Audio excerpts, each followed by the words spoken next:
नमस्कार साथियों, आप सबका स्वागत है हमारे YouTube चैनल सक्सेस गुरुकुल पर, जहां हम ज्योग्राफी के अंतर्गत आज करने वाले हैं खनिज संसाधन से संबंधित बहुत ही इम्पोर्टेंट टॉपिक को रिवीजन। तो अगर आपने हमारी पिछली क्लासेस को नहीं देखी है, जिसमें हमने पॉलिटी और हिस्ट्री की लगातार रिवीजन क्लासेस टॉपिक वाइज करवाई है, और हिस्ट्री की और पॉलिटी की पूरे क्लासेस का हमने रिवीजन करवा दिया है, पूरे टॉपिक उसमें कवर हैं, तो आप ज़रूर उन्हें प्लेलिस्ट में जाकर देख सकते हैं। तो आज करेंगे हम खनिज संसाधन से संबंधित जितने इंपॉर्टेंट फैक्ट हैं उन सभी को इस PDF में इंक्लूड हैं, तो आप सभी को प्रश्न मिलने वाले हैं। तो आइए पहले देख लेते हैं कि धात्विक खनिज कितने टाइप के होते हैं। तो खनिज मुख्य रूप से 3 टाइप के हैं। एक पहला टाइप है धात्विक खनिज, जिनमें धातु होती है, अधात्विक खनिज, और तीसरे हैं ऊर्जा खनिज। तो धात्विक खनिज के अंतर्गत कौन कौन से आते हैं? तो धात्विक खनिज के अंतर्गत भी मुख्य रूप से 3 टाइप हैं। एक तो है लौह धातुएं हैं, दूसरे हैं अलौह धातुएं जिनमें लौह की मात्रा नहीं होती, वो अलौह धातुएं, जिनमें लोहे की मात्रा होती है वो लौह धातुएं, और कुछ बहुमूल्य खनिज भी हैं। तो लौह धातुओं के अंतर्गत जिनमें लोहे का अंश होता है, जैसे लौह अयस्क हो गया, साथ में मैग्नीज और निकिल कोबाल्ट। तो लौह धातुएं कौन कौन सी होती हैं? तो लौह अयस्क हो गया, मैग्नीज हो गया, निकिल और कोबाल्ट हो जाते हैं। अलौह धातु के अंतर्गत कौन कौन सी हो जाते हैं? तो अलौह धातु के साथ जिनमें लोहे का कोई अंश नहीं होता, जैसे तांबा हो गया, सीसा हो गया, जस्ता हो गया और बॉक्साइट। तो सीसा, तांबा, जस्ता और बॉक्साइट, ये जो हैं ये क्या हैं? अलौह धातुएं हो जाती हैं। और कुछ बहुमूल्य खनिज हैं, जैसे कि सोना है, चांदी है और प्लेटिनम, तो ये बहुमूल्य खनिज के अंतर्गत आ जाते हैं। अधात्विक खनिज के अंतर्गत कौन कौन से आते हैं? तो अधात्विक खनिज के अंतर्गत आता है, सबसे इम्पोर्टेंट है अभ्रक है, नमक है, पोटास, सल्फर, चूनाश्म नहीं है, जीवाश्म होना चाहिए था, चूनाश्म लिखा है, चूना पत्थर, चूना होना चाहिए था, चूनाश्म नहीं होगा, चूना हो गया, चूना पत्थर हो गया, संगमरमर और बलुआ पत्थर। तो अधात्विक खनिज के अंतर्गत मुख्य रूप से आते हैं अभ्रक हो गया, नमक है, पोटास है। तो प्रमुख रूप से तो अभ्रक हो जाता है अधात्विक खनिज, जिनको हमको जानना पड़ेगा कहाँ इसके भंडार पाए जाते हैं। एक है बलुआ पत्थर, चूना पत्थर और संगमरमर, इनको देखना पड़ेगा कि कहाँ इनका भंडार है, ज़्यादा इंपॉर्टेंट है। और ऊर्जा खनिज के अंतर्गत कोयला, पेट्रोलियम और प्राकृतिक गैस हैं, जिनको हम पिछली क्लास में ही ऊर्जा संसाधन के अंतर्गत पढ़ चुके हैं, तो इनको हमको अब पढ़ने की जरूरत नहीं है। तो आज मुख्य रूप से इन्हीं को पढ़ेंगे, धात्विक और अधात्विक खनिजों के बारे में। तो सबसे पहला प्रश्न आता है, सबसे इम्पोर्टेंट प्रश्न भी है कि भारत का सबसे खनिज युक्त शैल तंत्र कौन सा है? तो भारत का सबसे महत्वपूर्ण खनिज युक्त शैल तंत्र जो है वो है धारवाड़ तंत्र। धारवाड़ तंत्र के अंतर्गत सबसे ज़्यादा क्या है? खनिज पाए जाते हैं। भारत के किस भाग में खनिज संसाधनों के बृहद भंडार हैं? तो भारत का जो दक्षिण पूर्व का क्षेत्र है, जहाँ क्या है, जहाँ मुख्य रूप से ये उड़ीसा, झारखंड का क्षेत्र है, छत्तीसगढ़ का है, ये क्षेत्र क्या है, सबसे प्रमुख रूप से खनिज संसाधनों की दृष्टि से भंडार पाए जाते हैं। भारत का कौन सा राज्य खनिज संसाधनों में सर्वाधिक संपन्न है? तो खनिज संसाधनों में सर्वाधिक संपन्न देखा जाए तो कर्नाटक ही होगी। यहाँ लोहा, कोयला, लोहा हो गया, एल्युमिनियम, मैग्नीज, लगभग सभी तरह के यहाँ क्या है, खनिज पाए जाते हैं, इसलिए खनिज संसाधनों में सर्वाधिक जो संपन्न राज्य है वो है कर्नाटक। खनिज उत्पादन में अग्रणी राज्य कौन सा है? तो भारत का कौन सा राज्य खनिज उत्पादन में अग्रणी है? तो वो है उड़ीसा राज्य। उड़ीसा राज्य खनिज उत्पादन में सबसे ज़्यादा अग्रणी राज्य है। नेक्स्ट आता है लौह अयस्क के प्रकार। लौह अयस्क मुख्य रूप से 4 टाइप के होते हैं। तो सबसे अच्छे किस्म का जो लोहा होता है उसे मैग्नेटाइट बोलते हैं। दूसरे टाइप का जो लोहा है वो है हेमेटाइट, तीसरे टाइप का है लिमोनाइट, और चौथे जो अंतिम प्रकार का लोहा होता है वो है सिडेराइट।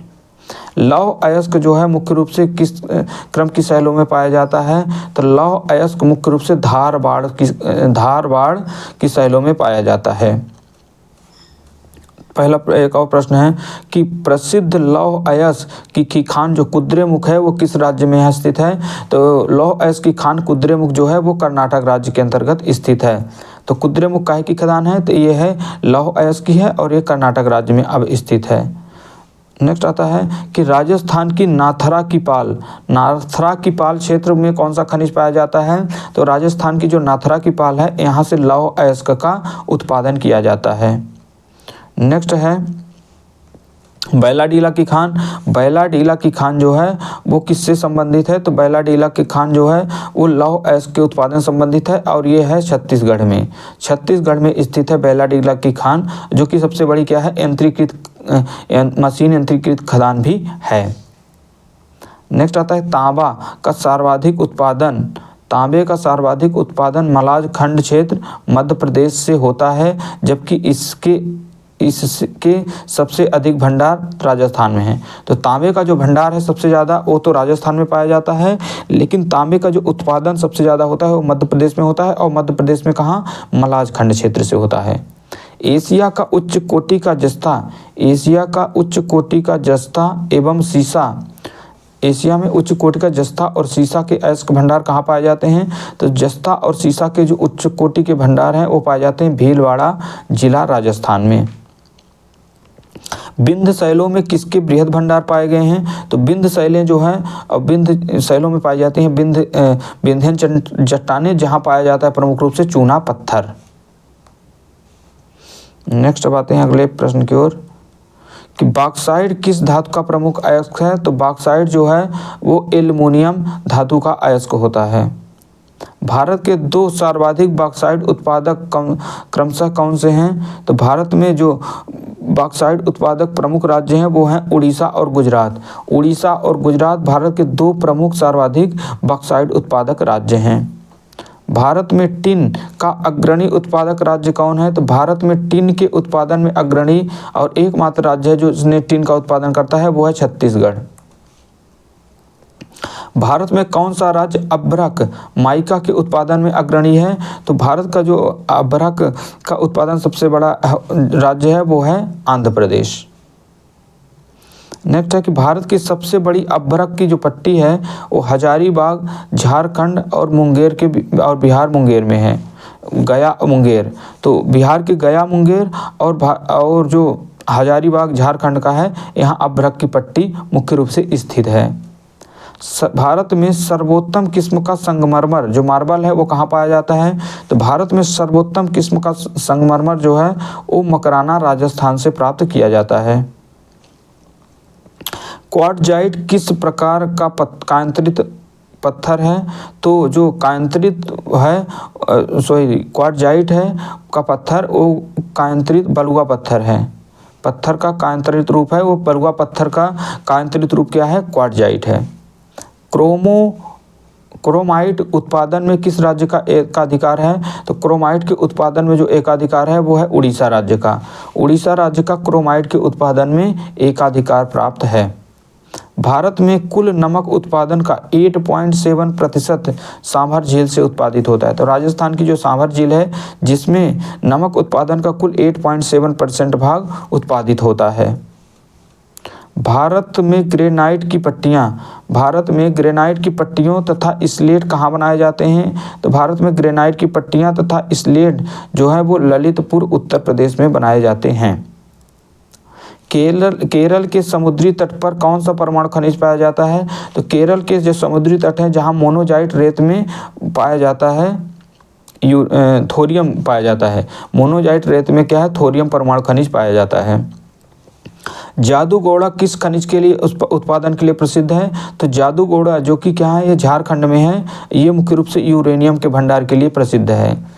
तो जादूगोड़ा किसके लिए प्रसिद्ध है? यूरेनियम के लिए। उड़ीसा में उच्च कोटि का हेमेटाइट किस्म का लौह अयस्क मयूरभंज, क्योंझर और बादाम पहाड़, मयूरभंज, क्योंझर और बादाम पहाड़ से निकाला जाता है। ये कहाँ है? उड़ीसा में है, जहाँ क्या है उच्च कोटि का हेमेटाइट किस्म का लौह अयस्क प्राप्त होता है। तो वैश्विक खनिज उत्पादन में भारत का योगदान, तो ये डाटा क्या है थोड़ा सा पुराना है, इस डाटा को हम नहीं पढ़ते हैं बल्कि इसके आगे देख लेते हैं कि आगे क्या प्रश्न है। तो आगे प्रश्न है कि कुछ खनिज भंडार और उनके उत्पादक क्षेत्रों के बारे में देख लेते हैं, क्योंकि जो ये डाटा दिया गया है ये थोड़े से पुराना है और पुराने डाटा नहीं पढ़ना है हमें। नेक्स्ट आता है कुछ खनिज अयस्क के भंडार और उनके उत्पादक क्षेत्र देख लेते हैं। ये जो इम्पोर्टेंट है, परीक्षा में यही सबसे ज़्यादा पूछे जाने की संभावना रहेगी। तो खनिज है और इनके प्रमुख क्षेत्र हैं, भंडार देख लेते हैं। तो निकेल जो है, निकेल का सबसे प्रमुख भंडारक कौन है, तो वो है उड़ीसा और झारखंड है। जबकि उत्पादक राज्य जो है प्रमुख रूप से निकेल का, वो है झारखंड का कटक क्षेत्र। झारखंड का जो सुकुंडा क्षेत्र है ये उसका प्रमुख उत्पादक क्षेत्र है। और इसके अलावा है उड़ीसा का क्योंझर। नेक्स्ट आते हैं टंगस्टन। तो टंगस्टन के बारे में जो है, टंगस्टन के भंडारण में प्रमुख रूप से आगे है कौन, कर्नाटक है, राजस्थान है और आंध्र प्रदेश। कर्नाटक, राजस्थान, आंध्र प्रदेश जो है टंगस्टन के प्रमुख भंडारक हैं। और इसके जो मुख्य उत्पादक हैं वो है राजस्थान और महाराष्ट्र। तो राजस्थान का जो डेगाना क्षेत्र है वो मुख्य रूप से टंगस्टन के उत्पादन के लिए प्रसिद्ध है। अगला आता है बायराइट। अगला कौन सा खनिज है, तो अगला खनिज है बायराइट्स। बायराइट्स जो है ये आंध्र प्रदेश में प्रमुख रूप से भंडार है इसके, और इसका उत्पादक भी कौन है, आंध्र प्रदेश और राजस्थान मुख्य रूप से है। तो जो मंगमपेट है, मंगमपेट कुड़प्पा का, ये आंध्र प्रदेश में स्थित क्या है, प्रमुख